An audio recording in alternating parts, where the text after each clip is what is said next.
ACAGE, Association culturelle et Culture TV 57, présente Hilarité.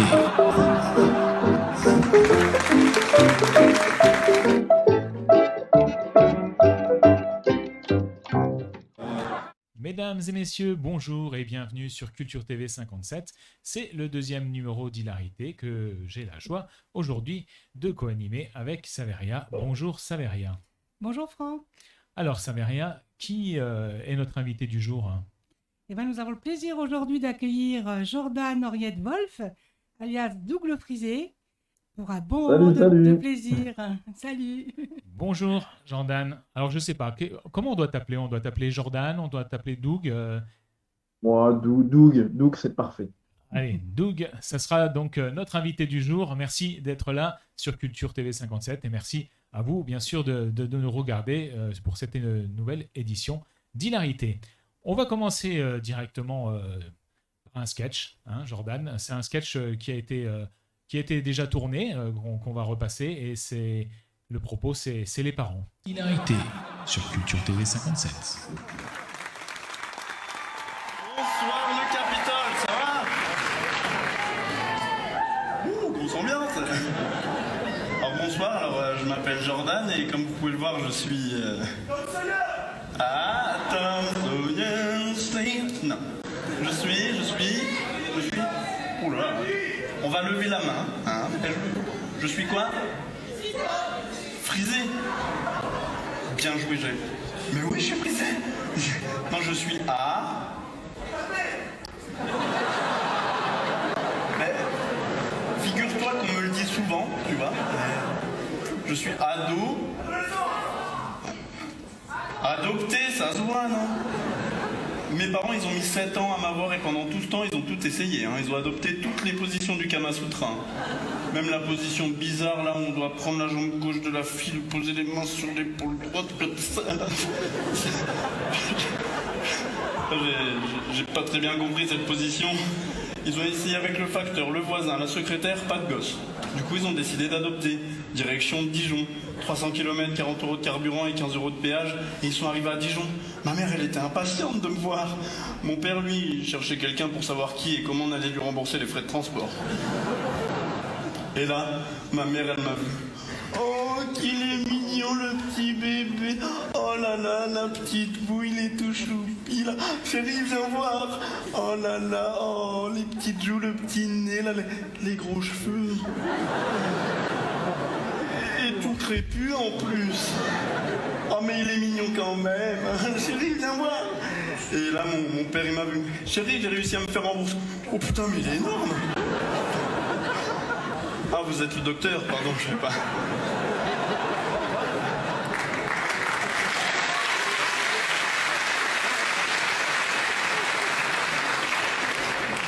Oh putain.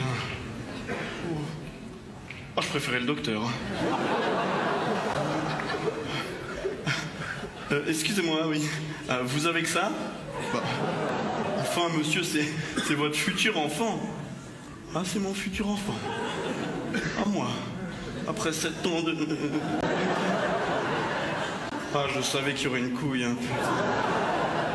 Bon, bah, c'est pas grave, on va le prendre quand même. Hein. Du coup, on fait comment? On le prend maintenant ou vous nous le livrez par Chronopost? Et c'est là que ma nouvelle vie a commencé, à Chonville, dans la Meuse. Un petit village de 50 habitants, comptant les poules, les vaches, les moutons, mon oncle et ma grand-mère. Et au début, ma mère, elle était fière, elle me présentait à tout le monde. Vous avez vu? C'est mon enfant, il est beau, hein, il est... Bon, bah, les cheveux, on va lui couper, mais... Ah, elle prenait tout en photo, c'est mon premier repas, mon premier bain, mon premier biberon. Bah ouais, mon premier biberon, parce que j'ai pas eu la chance d'être allaité. Mais bon, ça va, hein, depuis, je me suis rattrapé, hein, la laitière, je connais. Ça y va, quoi.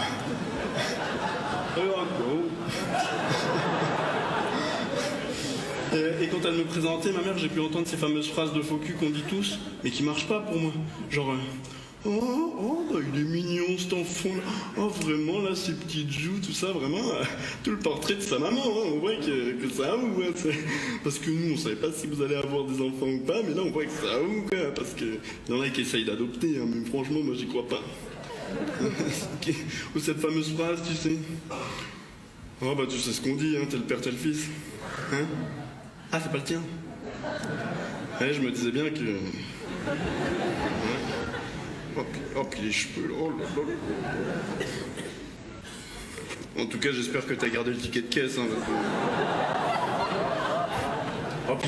puis parlons-en de mon père. Les premiers temps où j'étais à la maison, il m'a fait tomber. Je jure, il m'a fait tomber. Ma mère, elle était paniquée, elle était là. Oh mon Dieu, mais qu'est-ce que t'as fait? T'as fait tomber mon enfant. Mon père, lui, tranquille. Oh, chérie, ça va, hein. C'est en tombant qu'on apprend à se relever. Allez, debout. Oh, debout, là. Oh, Michel, debout. Michel. Debout, Michel. De quoi? Il s'appelle pas Michel. Jordan. Ouais, debout, Jordan. Allez, Jordan. On se lève, Jordan. Jordan. Michel. Jordan. Michel. Jordan. Il réagit plus à Michel, quand même, hein. De toute façon, on aurait dû l'appeler Michael Jordan, il aurait rebondi.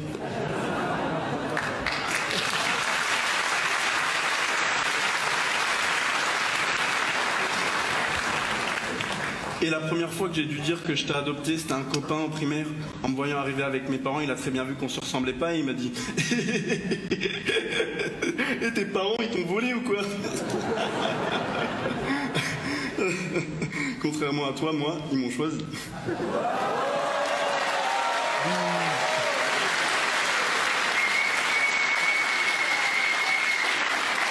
Et quand les gens savent que je suis adopté, ils essaient de me poser des questions sur mes parents, mais ils galèrent, ils trouvent pas toujours les mots, ils sont là.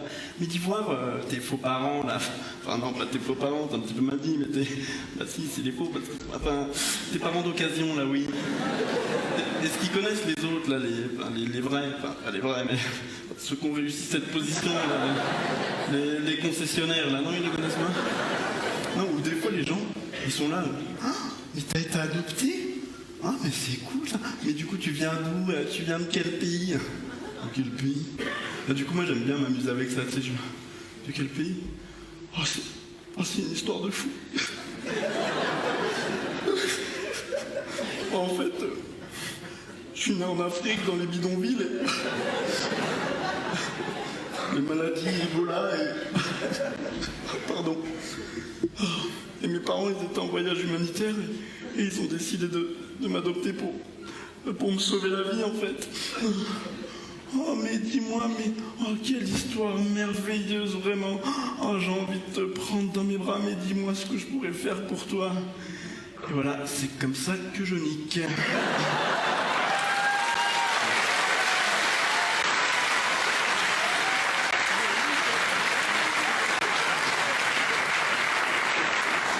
Et quand j'ai obtenu mon bac, brillamment d'ailleurs, pour rattrapage, j'ai décidé... Ah, toi aussi, J'ai décidé de poursuivre mes études et là mon père il a vu qu'il y avait les frais de scolarité à payer, le logement, la bouffe, éventuellement le permis, la voiture. Il a été voir ma mère. Dis voir chérie, le gosse, la Michel. Non, c'est pas Michel. Comment il s'appelle? Myrdan, oui. Il est toujours sous garantie? Bon bah super, hein, on va passer nos grandes vacances à Famec.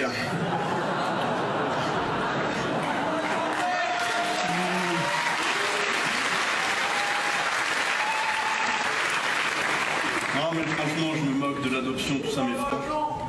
De quoi? J'avais un McDo, c'est la base, il faut avoir un McDo et... Non mais franchement je me moque de l'adoption, tout ça, mais franchement je le vis super bien. Il n'y a qu'un truc que je vis mal, c'est d'être encore célibataire. À vous aussi ça vous choque, hein, je comprends. Mais bon j'ai fait comme beaucoup, j'ai été sur des sites de rencontres, adopteunmec.com. Et ce qui est pratique avec ce site, c'était que mon profil était déjà rentré du coup. Mais j'ai toujours pas trouvé la femme de ma vie, non? Alors que pourtant, m'essayer, c'est m'adopter. Hilarité sur Culture TV 57. Doug Le Frisé sur le plateau d'Hilarité. Enfin, je dis sur le plateau, mais aujourd'hui c'est un petit peu spécial, Doug, puisque en fait nous t'avons directement en visioconférence depuis chez toi dans la Meuse, c'est ça? C'est ça, ouais, depuis chez moi dans la Meuse. Voilà. Alors, bon, moi, juste une première question là qui me frappe directement quand je regarde ce premier sketch. Est-ce qu'il est si radin que ça, le papa? Non, il n'est pas si radin, mais hein, c'est presque la vérité. Ok. Allez, je te laisse entre les mains de Saveria pour les premières questions d'hilarité. Allez. Alors, c'est presque la vérité. Est-ce que tu dis toujours la vérité dans tes sketchs? C'est la vérité grossie, Grossie. mais généralement, j'essaie de m'approcher de la vérité quand même. Un petit peu. Alors, on sent que ton physique et surtout tes cheveux ont une incidence sur ton vécu. D'où le nom de double frisé, je suppose. Est-ce que c'est C'est un vieux complexe dont tu as tiré une force? Ouais, je pense qu'on peut dire ça, un vieux complexe dont j'ai tiré une force. Après, je sais que j'ai un physique un petit peu atypique, donc j'essaye d'en jouer un maximum. En tout cas, tu as l'air bien dans tes baskets aujourd'hui. Oui, aujourd'hui, tout va bien. Impeccable. Et tu parles beaucoup de ton adoption aussi. Donc, est-ce que tu en as souffert quand tu étais plus petit, de ce manque de connaître tes parents biologiques ou Eh ben, en fait, justement, pour moi, c'est pas du tout. En fait, j'en ai pas souffert. Après, il y a eu forcément des petits questionnements à l'adolescence. Mais en fait, comme c'est une belle histoire et que j'en souffre pas du tout, bah, j'ai voulu voilà, écrire un spectacle là-dessus parce que je trouvais que c'était un sujet intéressant. Et puis, comme il m'est arrivé des choses un petit peu pas communes, comme j'ai été adopté, bah, j'ai voulu le partager un petit peu avec les gens. D'accord, eh ben, écoute, on va justement rebondir là avec un sketch qui parle de ta maman. Allez. Hilarité sur Culture TV 57. Et ça, à la limite, ça m'étonne même pas, cette réaction-là de mon père avec les animaux, parce que mes parents, ils ont jamais été très animaux. Je me souviens aussi, quand j'étais petit, on avait 3 poules, K, F et C. Et on avait un lapin. Et une fois, je voulais jouer avec une de nos poules, mais je la trouvais pas. Et là, ma mère, elle m'appelle pour aller manger. Je vais manger, elle me demande si j'aime bien. Je dis oui, elle me dit, ça tombe bien, c'était une de nos poules. C'est mes sourires pour un enfant. Et quelques semaines après, pareil, je voulais jouer avec mon lapin, mais je le trouvais pas. Et là, ma mère, elle m'appelle pour aller manger. Je vais manger, elle me demande si j'aime bien. Je dis oui, elle me dit, ça tombe bien, c'était notre lapin. Il m'a arrêté, moi. Et quelques semaines après, pareil. Je voulais jouer avec mon père, mais je le trouvais pas. Et là, j'ai dit à ma mère, oh, je ne toucherai pas à ton assiette, là, tu m'en vas pas. Ça, c'est des souvenirs que j'ai avec ma mère. Ma mère, on a toujours été très très proches. J'ai toujours été très très proche d'elle. Par contre, quand j'étais petit, par exemple, je regardais la télé avec elle, je faisais des gâteaux avec elle, je prenais des bains avec elle aussi. Bon, ça, à 18 ans, elle a voulu qu'on arrête. Ah ouais, parce qu'elle m'a dit, ah, c'est bon, maintenant t'es grand, il faudrait que tu prennes tes responsabilités, tu pourrais faire des gâteaux tout seul. Et que ma mère aussi, oula, l'otarie. C'est une très belle imitation d'une otarie, merci beaucoup. Et du coup, ma mère aussi, ce que je respecte chez elle, c'est que dans n'importe quelle situation, genre quand elle me punit, elle trouve des punitions trop classe. Genre, je me souviens quand j'étais petit, enfin genre au collège, on avait fait un devoir et j'ai demandé au prof s'il avait corrigé nos copies. Et le prof nous a dit non, je vais pas corriger vos copies, j'ai d'autres classes, d'accord? Du coup, moi, la semaine d'après, pareil. Donc, tu as fait ton devoir maison? Bah non, j'ai pas fait mon devoir maison. Bah pourquoi? Bah j'ai d'autres profs.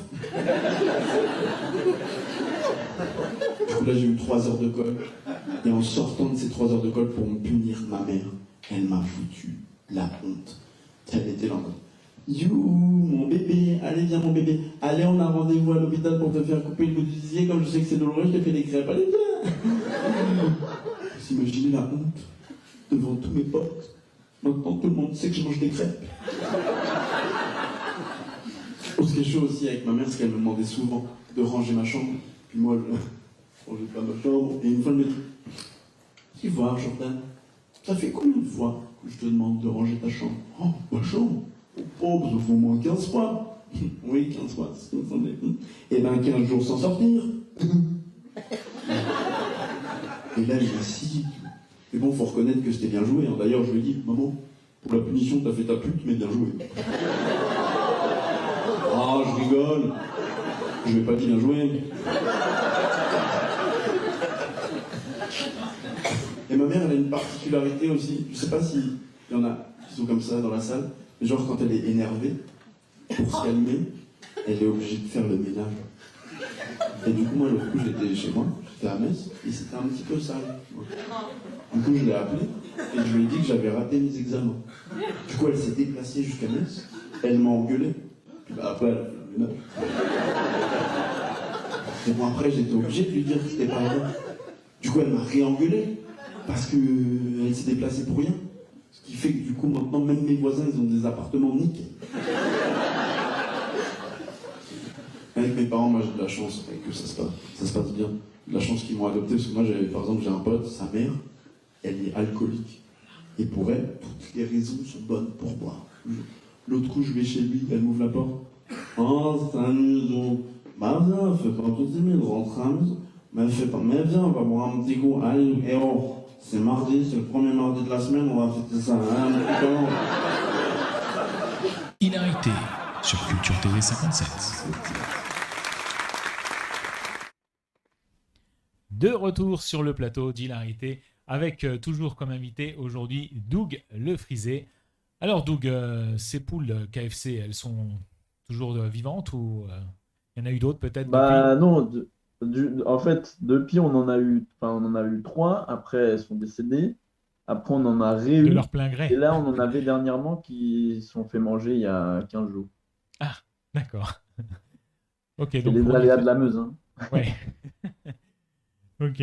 Tu as commencé très jeune tes vidéos sur YouTube. Comment a démarré ta vocation d'humoriste? Après moi j'ai commencé le théâtre, je pense que j'avais 8 ans, dans une petite compagnie dans mon village, etc.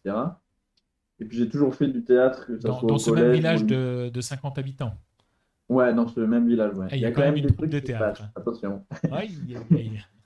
Et du coup, j'ai commencé là. Après, j'ai poursuivi le théâtre au collège, puis après au lycée. Et quand j'ai dû poursuivre mes études, après, là, vraiment, je me suis lancé dans l'humour à Metz, au sein d'un espace qui s'appelle La Fabrique, avec Jocelyn Dailly comme metteur en scène. Donc ça, c'était il y a 5 6 ans. Donc j'ai vraiment commencé l'humour propre, donc à faire du stand-up, etc. C'était il y a 6 ans, 7 ans.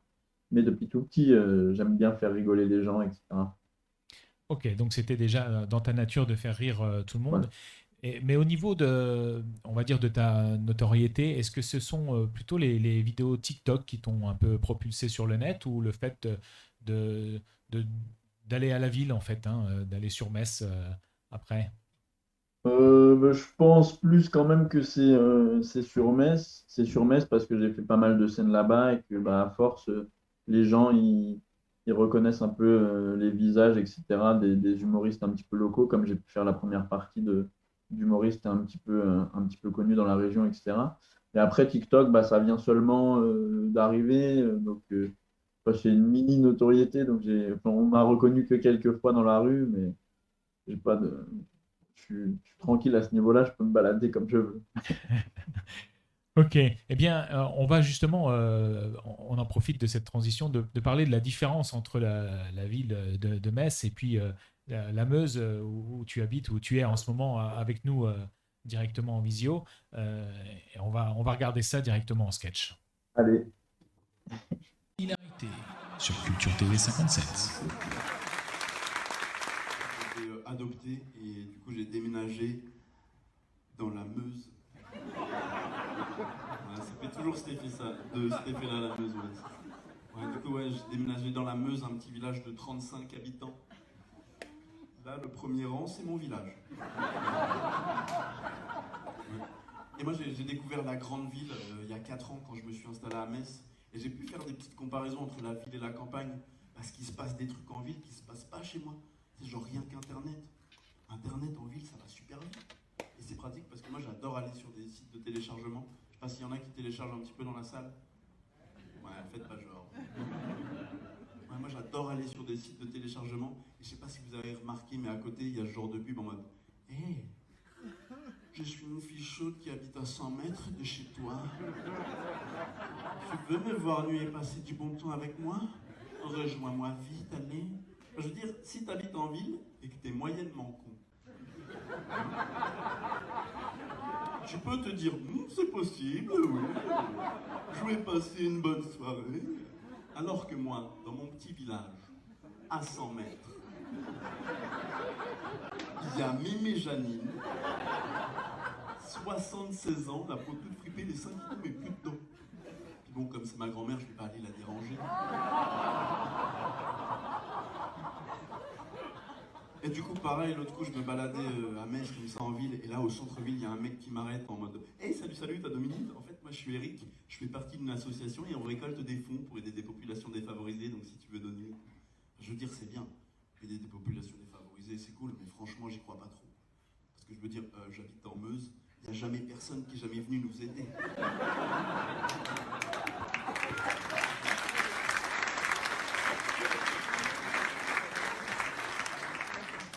Puis même l'autre coup, pareil, je me baladais à Metz, mais là, il était super tard et pour la première fois de ma vie, j'ai vu une prostituée.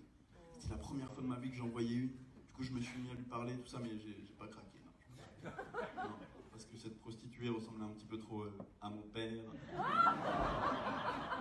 Du coup, je lui ai dit non et elle m'a dit « Bah tant pis, mon loup !» Hilarité sur Culture TV 57. Doug Le Frisé, notre invité du jour sur Culture TV 57 dans Hilarité. Ça fait bizarre de se revoir un petit peu. Ouais, allez, ça met rien. Alors, tu es très actif sur les réseaux. J'ai pu voir pas mal de sketchs avec un personnage qui s'appelle Mika. Il a été inspiré comment, ce personnage? Pendant le confinement? Ouais, et ben en fait, c'est exactement ça. C'est pendant le premier confinement, en fait, je voyais plein de vidéos de coachs sportifs pour la remise en forme, perte de poids, se tonifier, etc.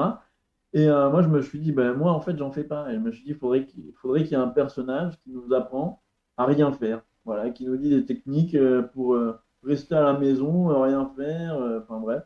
Et du coup, bah, j'ai commencé à créer ce personnage et puis ça a plu aux gens et puis ça me plaisait de le jouer. Donc ouais, il est venu comme ça en fait. Et je crois que tu touches un peu à tout. Est-ce que tu peux nous parler de ta chronique radio, Les Banlieusards? Ah bah ouais, bah j'avais fait une interview pour eux il y a 3 4 ans et puis on avait super bien sympathisé et puis en fait comme là en ce moment c'est assez compliqué pour le monde du spectacle, etc. Ils m'ont proposé de temps en temps d'avoir une petite chronique radio. Ça m'entraîne moi à écrire sur des sujets que je maîtrise pas forcément, donc ça m'entraîne à aller chercher un petit peu de documentation, etc. et puis à m'intéresser à autre chose. Et puis je trouve l'idée super sympa.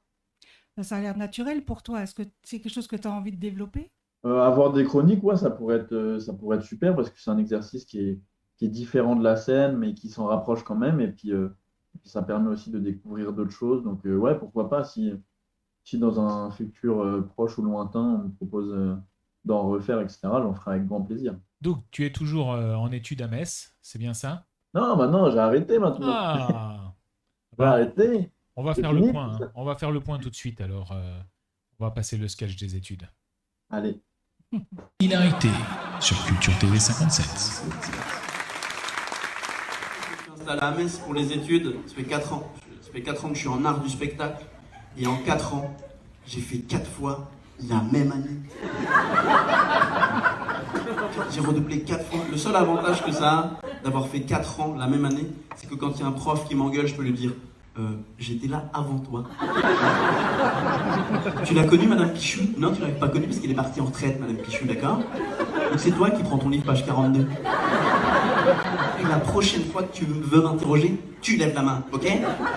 Ah, c'est chaud, mais je comprends, je sais pourquoi j'ai raté 4 fois mon année. C'est parce qu'à la fac, j'ai découvert les soirées étudiantes. Ah, ça, c'est chaud. Parce qu'il y a pas longtemps, en plus, j'ai fait une soirée étudiante, j'avais un petit peu bu, tranquille. Mon deuxième pote aussi, il avait un petit peu bu. Par contre, mon troisième pote, lui, il était complètement déchiré. Il était tellement bourré qu'en repartant de chez mon pote, il a dit au revoir à la porte. Tu sais, en repartant de chez mon pote, il s'est mis à descendre des escaliers, alors qu'il n'y a pas d'escalier. Mais là où il était super bourré, c'est que sur le chemin du retour, on suppose qu'il a voulu jouer au jeu du « je sonne chez quelqu'un et je me barre en courant ». Sauf qu'il est complètement bourré. Il sonne, mais il oublie de partir. Et on voit qu'il a oublié la base de la vanne. Parce qu'à la limite, il oublie de sonner, ça fait un mec qui court. On s'en fout. Là, c'est chaud. Et en plus, là où il était tellement bourré, c'est qu'en fait, là où il a sonné, j'étais chez lui. Il s'est ouvert à lui-même. Il a vu qu'il avait trop bu, du coup, il s'est pas laissé rentrer, du coup, il a dormi dehors. Ah, mon pote, c'est un génie. Je fais plein de soirées aussi avec ce pote-là. D'ailleurs, j'en ai fait une récemment, et c'était moi. Cette fois-ci, j'étais complètement bourré. Tu sais, j'étais là en mode, bon, allez, les gars, je vais rentrer parce que demain, on a cours. Et puis, j'ai dit que j'irai en cours, alors j'assumerai. Il est quelle heure? 8h. Et on a cours à quelle heure? 8h30. Ça va pas faire beaucoup de sommeil, ça. Ah ouais, c'était chaud. Mais à cette soirée, franchement, cette soirée, c'était cool parce que j'ai découvert une musique que je connaissais pas. C'était une musique de Booba. Je sais pas si vous connaissez Booba. Ouais, moi, j'ai découvert Booba pour le truc, la Booba Caris. Ça, vous avez suivi un petit peu? Ouais. Ok. Hilarité sur Culture TV 57. De retour sur le plateau d'Hilarité, avec toujours avec nous Doug Le Frisé. Et bon, je t'ai un peu coupé tout à l'heure la parole, mais tu vas pouvoir nous faire un petit point sur justement ces études. Ah, bah, le point, il est vite fait, hein. J'ai fait 1 an en DUT technique de commercialisation. Ah, très bien, Ma- très bon choix, pourtant. Ah, bah, ça m'a pas plu. Ah. Du coup, après, je suis parti en fac art du spectacle et là, j'ai fait 4 ans, 4 fois cette même fameuse première année. Et puis, bon, bah, au bout d'un moment, je vais pas insister, quoi. Déjà 4, c'est déjà beaucoup. Donc, après, j'ai arrêté, j'ai trouvé du travail dans. Je donne des cours de théâtre pour les enfants et des cours de stand-up pour les adultes et je travaille aussi en périscolaire à côté.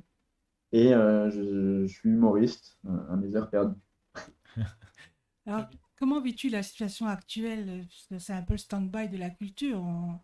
On le voit, c'est le Ah, marasme, le vide culturel actuellement. c'est compliqué parce que après, on peut pas ne pas dire que voilà, le virus, il est là, il est présent et il faut faire attention. Mais c'est plutôt, disons que sur certaines restrictions, je pense qu'on aurait pu ouvrir, après c'est mon avis, quelques théâtres en respectant les distances, le masque, le gel, etc., la prise de température à l'entrée, etc.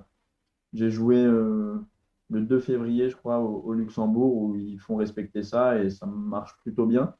Donc c'est plutôt un petit peu une certaine incompréhension parfois, mais on accepte c'est dur, mais on essaye de voilà d'être présent quand même sur les réseaux sociaux, sur Instagram, Facebook, TikTok, et on essaye un maximum de divertir les gens comme on peut, quoi. Moi, j'ai vu une vidéo un peu coup de gueule justement par rapport à ce questionnement. Et dans tes sketchs, quel message tu veux faire passer? Est-ce que tu prends un positionnement justement par rapport à tout ce qui se passe Mais je prends un positionnement plutôt dans le fait de me dire que bon bah actuellement tout est fermé, mais quand enfin pas tout a réouvert, mais quand on pouvait aller dans des magasins qui étaient jugés comme non essentiels, entre guillemets, c'est là où moi je ne comprenais pas et beaucoup on n'a pas compris le fait que aller dans un théâtre à 15 personnes avec les distances, etc., je ne vois pas où était la dangerosité plutôt que d'aller voilà, faire des courses, acheter des chaussures dans un magasin bondé ou dans des centres commerciaux, etc. En fait, c'est plutôt une incompréhension et pour l'instant, on se sent un petit peu abandonné comme pas mal de secteurs, mais après, on n'a pas le choix et donc on essaie de faire avec. Mais après, j'ai une position, je n'ai pas vraiment de position, c'est plus un ressenti. Après, j'imagine que c'est dur à gérer et c'est dur de mettre tout le monde d'accord surtout en ce moment. Oui, c'est pas évident, effectivement. Après, j'ai vu, tu réagis quand même à l'actualité. J'ai vu que tu avais pris position, par exemple, sur la loi du consentement sexuel. J'ai vu Hmm. un sketch passer à ce sujet. Qu'est-ce que tu peux nous en dire? Parce que, bah après, moi, en plus, sur le sujet, j'avais pas tout compris, mais en fait, j'avais compris un mauvais sens du truc. Mais du coup, comme moi, je l'avais compris, j'avais trouvé ça choquant et je me suis dit, bah, en fait, dès que je peux essayer de trouver des vannes sur des sujets, soit qui me touchent ou qui me parlent ou quoi, j'essaye bah, voilà, d'écrire des petites vidéos de 1 ou 2 minutes pour échanger aussi après avec les gens dans les commentaires, ce qu'ils en pensent, etc. Mais après, je suis pas, enfin, je réagis un peu à l'actualité, mais pas trop non plus parce que c'est vrai que prendre position maintenant, c'est parfois difficile. Donc, Quand ça me touche vraiment, je le dis. Et sinon, j'essaye essentiellement de parler de moi ou de ce que je vis. C'est plus simple. Doug Le Frisé sur le plateau d'Hilarité sur Culture TV 57. Et maintenant, il va nous interpréter un premier sketch. Allez.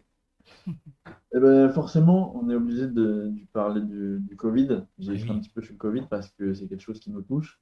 Moi, ça fait un an, enfin, un an. Sans compter la scène du Luxembourg, ça faisait quasiment 8 mois que j'avais pas remonté sur scène. Ma dernière scène, c'était en première partie d'un artiste qui s'appelle Verino.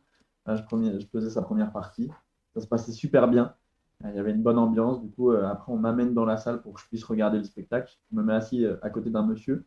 Et le monsieur, donc, il me voit arriver et il me dit waouh, t'es en retard. En fait, je comprends qu'il ne m'a pas reconnu. Il n'a pas vu que c'était moi il y a 2 minutes sur scène. Et en plus, le monsieur va plus loin et il me dit de toute façon, t'as rien raté. Il y avait une première partie, c'était nul à chier. Voilà, ça, c'était ma dernière scène. Donc, j'aurais bien aimé rejouer pour me redonner confiance un petit peu. Mais du coup, on était bloqués. Et je ne sais pas s'il y en a qui l'ont eu peut-être à la radio ou pas. Mais moi, j'ai eu le Covid pendant la saison 1. Voilà, parce que là, je crois qu'on est à la saison 3. Moi, j'ai eu pendant la saison 1. Et ce qui est problématique, c'est que je ne savais pas que je l'avais. En fait, Emmanuel Macron a annoncé le confinement en France. J'étais à Metz, du coup, je me suis dit que j'allais retourner chez mes parents dans la Meuse et je leur ai ramené 2 trucs. Du coup, je leur ai ramené mon sac de linge sale et le Covid. Mon sac de linge sale, je savais que je l'avais. Le Covid, je ne savais pas que je l'avais. Du coup, problématique parce que je l'ai redonné à ma mère. Et c'est là aussi, en même temps, que j'ai vu que mes parents, ils m'aimaient très fort, mais que cet amour avait une limite. Et la limite, c'était le Covid. Parce que du coup, j'étais à l'isolement dans ma chambre et ils me balançaient à manger. J'avais l'impression d'être un singe dans un zoo.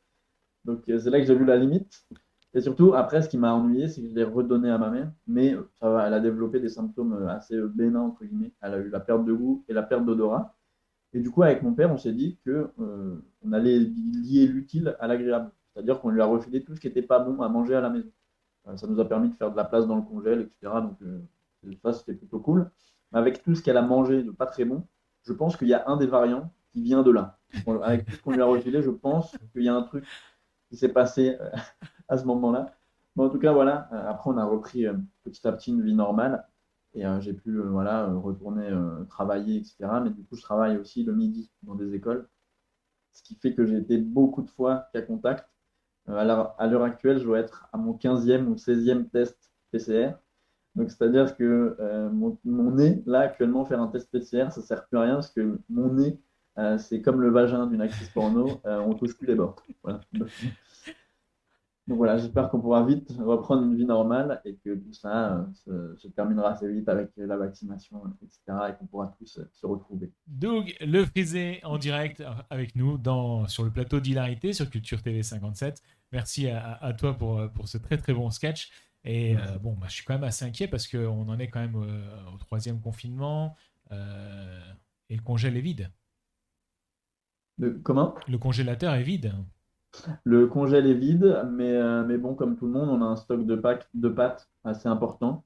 Donc je pense qu'on peut tenir encore jusqu'au moins au 26 avril, je pense qu'on est un peu large. Doug Le Frisé avec nous sur Culture TV 57 dans Hilarité. Il va maintenant nous faire un nouveau sketch. Eh ben oui, forcément, on va parler de moi et de TikTok, parce que on en a parlé tout à l'heure, et c'est vrai que TikTok, en un mois, je suis passé de 1000 abonnés à 70 000 abonnés. Donc je suis vraiment content, et j'ai remarqué un truc, c'est que mon nombre d'abonnés va plus vite que la vaccination en France. Donc, je ne sais pas si c'est un point positif, en tout cas pour moi, ça l'est. Et sur TikTok, c'est vrai que je fais des vidéos où je monte ma tête, je raconte un petit peu mon quotidien, etc. Et les gens trouvent que je ressemble soit à Boudère, à Tahiti Bob ou Leonardo DiCaprio. Bon, Leonardo DiCaprio, ça c'est ma mère qui l'a dit, mais je le crois. Et c'est vrai que moi, je monte ma tête, etc. Et souvent, les gens disent que j'ai un filtre. Ils pensent que j'ai un filtre moche de Snap. Donc moi, ça me touche beaucoup parce que je mets des filtres, mais des filtres qui sont censés rendre beau. Donc, ils n'ont pas compris le truc. Mais après, je sais que j'ai une tête atypique et j'en joue d'ailleurs avec eux. Et c'est pour ça que je leur raconte aussi mon quotidien. J'ai raconté que j'avais été adopté, etc. Et j'ai raconté que récemment, j'ai croisé ma voisine dans les couloirs, ma voisine qui est super sympa, qui sait que j'ai été adopté, etc. Et toute contente, elle m'a vu, elle m'a dit Doug, j'ai décidé de faire comme vos parents, j'ai décidé d'adopter. Donc, j'étais super content pour elle. Et là, elle me montre un petit caniche. Et elle me dit bah voilà, j'ai adopté un petit caniche. Bah, il est comme vous, petit, frisé et il remue la queue quand il est content. Donc, voilà, si même ma voisine se met à faire des blagues sur moi, c'est super. En tout cas, je sais que j'ai un physique qui est atypique parce que quand je faisais de la scène, il y a longtemps, les gens me disaient souvent, ah, de toute façon, il faut que tu continues, tu as la tête de l'emploi. Ce qui veut dire, bah, tu n'es pas très jolie, mais il faut que tu persistes. Donc j'avais compris le message et je sais qu'en plus, ce n'est pas un physique qu'on a envie forcément de rencontrer parce que j'étais inscrit sur Tinder et le moment où j'ai le plus matché, c'est lors du premier confinement. C'est-à-dire que je pense que j'ai un physique où les filles ne veulent pas me rencontrer. Elles doivent se dire, il a l'air sympa, mais voilà. Et de toute façon, je le sais parce que toutes mes ex-copines m'ont toujours dit, oh, mais à la base, c'est pas notre style, hein. Ouais, bah, j'avais compris, c'est gentil. Et en tout cas, bah, j'en joue avec ça, j'en joue forcément sur scène, même si la scène, bah, comme on a dit, ça fait tellement longtemps qu'on n'en a pas fait. Là, ça me manque tellement que je suis à deux doigts d'aller à Paris, m'entasser dans un métro parisien pour faire la première partie du Roumain qui chante et qui joue de l'accordéon. Là, je fais sa première partie, après lui, il fait son show. Moi, en attendant, je vais manger un petit repas avec Pierre-Jean Chalençon, et puis après, je rentre à la maison, et moi, je suis content, tout le monde est content, et voilà. Doug Le Frisé avec nous sur ce plateau d'hilarité. Directement une question là au niveau de TikTok. Je te suis régulièrement et j'ai vu que depuis quelques vidéos, tu avais mis à contribution tes parents Oui. et qu'ils réclamaient un peu des royalties quand même, hein, parce que le papa, du coup, il est quand même la finance, c'est la finance, quoi. Hein. Ah bah, bah, mon papa est en mode, bon, bah, si on participe, toi, tu participes avec nous, hein. Tu nous mets dans tes vidéos, bah, hop, hop, hop, on veut toucher un petit peu, mais après, comme je ne touche pas grand-chose, pour l'instant, ils sont plutôt cool. En tout cas, ça fait vraiment plaisir de les voir jouer comme ça à tes côtés. Hein. Ah, c'est vrai que les gens me le disent souvent et j'ai beaucoup de chance qu'ils se prêtent au jeu. Et pour nous, c'est vraiment de l'amusement parce qu'on montre 20-30 secondes de vidéo, mais derrière, il y a des fois 5-10 minutes de tournage où on est mort de rire et puis ça crée des bons moments de complicité et c'est vraiment cool. Et puis eux, ils se prêtent bien au jeu, donc c'est super. Ouais, c'est vraiment sympa quand même. Tes projets, est-ce que tu as des projets bientôt, Bah, mis à part le confinement et la situation actuelle, quels sont tes projets à long terme peut-être? des projets, bah, j'aimerais bien du coup continuer un petit peu les vidéos sur TikTok et puis sur les réseaux en général, parce que ça me fait rire. Et puis tant que j'ai de l'inspiration, bah, j'en profite. Et après, des projets à long terme, je voulais écrire un nouveau spectacle, mais comme on n'a pas vraiment de vision et comme on vit pas vraiment, enfin, on vit quasiment toujours les mêmes journées, comme on est en confinement, etc. J'ai pas trop écrit, donc le but, ça sera vraiment de reprendre la scène dès qu'on pourra, de reprendre ces petits mécanismes-là. Et je pense que plus ça va avancer, plus j'aimerais avoir un nouveau spectacle d'ici, je pense, la rentrée 2021 ou alors janvier 2022. Ça serait bien de commencer à avoir un nouveau spectacle pour changer un petit peu, quoi. Et est-ce que tu as rencontré des personnes intéressantes dans ton évolution d'humoriste? Oui, j'ai eu l'occasion de faire quelques fois la première partie de Verino, qui est un humoriste qui à la base est de Nancy. Voilà, qui est un Oh, je humoriste savais maintenant pas qu'il qui est était de sur Nancy. Paris. Ouais, et ben, il est de Nancy et du coup bah, je l'ai rencontré. J'ai fait plusieurs fois sa première partie, notamment au Grand Point Virgule à Paris. Et c'est quelqu'un qui est vraiment une gentillesse incroyable. J'ai rencontré aussi Guillermo Guise aussi, qui a été super. Chinois marrant du Comedy Club. J'ai pu aussi jouer un petit peu au Comedy Club les mardis. J'ai rencontré aussi Jamel. Donc, non, j'ai rencontré pas mal d'artistes. Après, il y a toute l'équipe de la Fabrique et donc du Metz Comedy Club qui, qui m'ont aidé aussi à écrire, etc. Donc, j'ai toujours fait des rencontres assez cool, finalement. Est-ce qu'il y a des comiques qui t'inspirent aujourd'hui? Je suis un grand fan de Kevin Hart, qui est un humoriste, stand-upper, acteur américain, qui est très très fort. Et sinon, moi, je regarde. En fait, j'ai pas un humoriste référent. Après, il y a le premier spectacle que j'ai vu dans ma vie, Grandeur Nature, c'était un spectacle de Kev Adams. Je voulais déjà être humoriste et en voyant ce spectacle, je me suis dit, bon, bah, c'est sûr, je veux faire ça. Mais je m'intéresse vraiment à tous les humoristes, je regarde vraiment tout. Donc, il n'y a pas un humoriste où je me dis, ah ouais, lui, c'est. À part Kevin Hart, où vraiment il a une manière de raconter les choses qui est assez extraordinaire. Mais sinon, je m'intéresse à l'humour en général, je n'ai pas de préférence. Est-ce que tu aurais une anecdote positive ou alors ton pire cauchemar à nous raconter? Pire cauchemar, ouais. Bah, donc au début, quand on débute dans l'humour, on joue un petit peu partout. Et moi, j'avais joué une fois pendant la remise d'une tombola. Donc, pendant que je faisais mes vannes, il y avait un speaker qui annonçait les lots remportés par les gens. Donc, je faisais vraiment mes blagues sur l'adoption avec quelqu'un qui, en fond, annonçait alors, le numéro 204 a gagné une louche, le 204. Moi, j'étais vraiment devant des gens qui, finalement, écoutaient plus les lots gagnés par les gens que moi et qui se demandaient vraiment qu'est-ce que je faisais là. Doug Donc, ça, Le Frisé avec nous dans Hilarité sur Culture TV 57. On va terminer, Doug, cette émission peut-être en précisant un peu comment on fait pour te trouver sur le net. Eh ben alors, sur le net, c'est tout simple. Alors, sur Facebook, on tape Doug Le Frisé. Sur Instagram, on tape Doug Le Frisé. Et sur TikTok, on tape Doug Le Frisé. Et sur Tinder, ceux qui sont intéressés, on s'appelle quoi. C'est aussi Doug Le Frisé sur Tinder. Ouais, le reste, c'est partout Doug Le Frisé. Très bien. Merci Saveria d'avoir co-animé avec moi cette émission. Merci Jordan d'avoir été même Plaisir. à distance avec nous. C'était bien sûr prévu que tu sois sur le plateau aujourd'hui, mais bon, avec les contraintes que nous connaissons tous aujourd'hui, tu es donc à distance et au moins on est tous safe, hein, On est tous en sécurité. tous en sécurité. Merci à vous de nous avoir suivis et à bientôt sur Culture TV 57. À bientôt. À bientôt. ACAGE, Association culturelle et Culture TV 57, présente Hilarité.